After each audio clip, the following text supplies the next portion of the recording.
From our parallelogram color activity, we determined that a red plus a yellow plus a green equals 180. So a red and a yellow and a green equals 180. That could be seen on a straight line, and it can also be seen within a triangle. So today's activity says, let's see why angles in a triangle add to 180. Well, we kind of already know that, either from what we remember from last year or years previous, or from the activity we just did. We also learned some vocabulary last week. One of the words we learned was alternate interior. So I have parallel lines. So this line is parallel to this line. And one of the words we learned last week was alternate interior, which means that if I'm on the inside of the parallel lines and I'm on the opposite side of a transversal. Now, this one has two transversals. There's one transversal here in red, and there's another transversal here in green. So if I look at just the red transversal and I ignore the green transversal,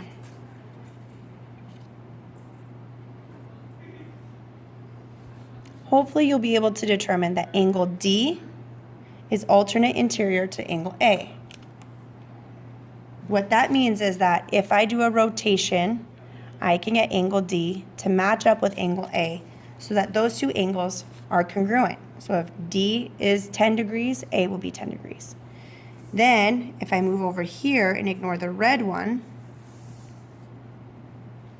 I can see that on just this green line, E is alternate interior to C. They're both on the inside of the parallel lines and they're on opposite sides of the transversal.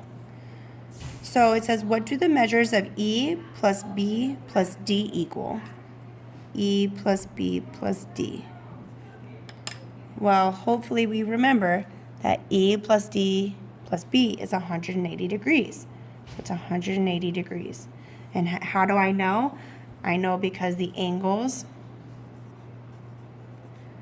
on a straight line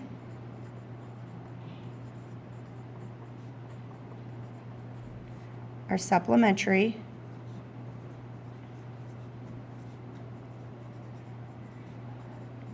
and as we have on the front board, supplementary angles are 180 degrees. So then it says, what angle relationship do D and A have? So again, just ignoring the green line, D and A are inside the parallel lines and they're opposite of the transversal, so they're alternate interior angles.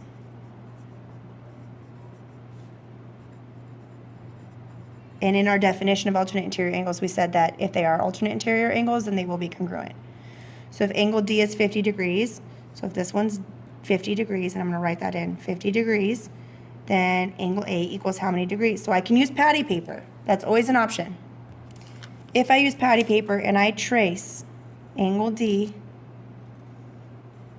and I rotate it and translate it down, angle D and angle A are congruent. They are the same size. So angle A is also 50 degrees. What angle relationship do E and C have? Well, we just talked about that. They're inside their parallel lines. They're opposite sides of this transversal, so they are also alternate interior angles.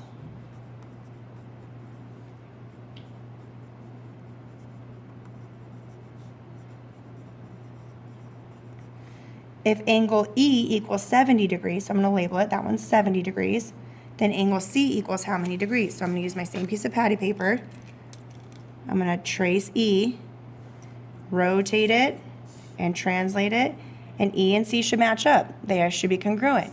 That works if we have parallel lines, and these lines are parallel, so the transversal that cuts them at the same angle, so they're both 70 degrees. Use your answer to explain why A plus B plus C. Well, wait, now all of a sudden we changed our letters. Now what letters do they want me to look at? They want me to look at A plus B plus C, and why that would equal 180 degrees. Well, it says up here, E plus B plus D equals 180. So E plus B plus D equals 180. Well, I know that D and A are the same.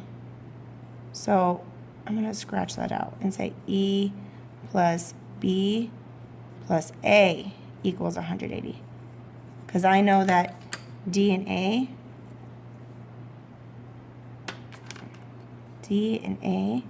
are congruent angles, meaning that they're the same. But wait a minute, don't I know that E and C are the same? Okay, so let's try this again. C plus B plus A equals 180 degrees. Well, that looks the same, so I'm just going to use the commutative property, which says that I can switch the order. But let's just highlight that these two are congruent. So then A plus B plus C equals 180 degrees. So I proved it. I proved that all the angles inside of a triangle should equal 180 degrees.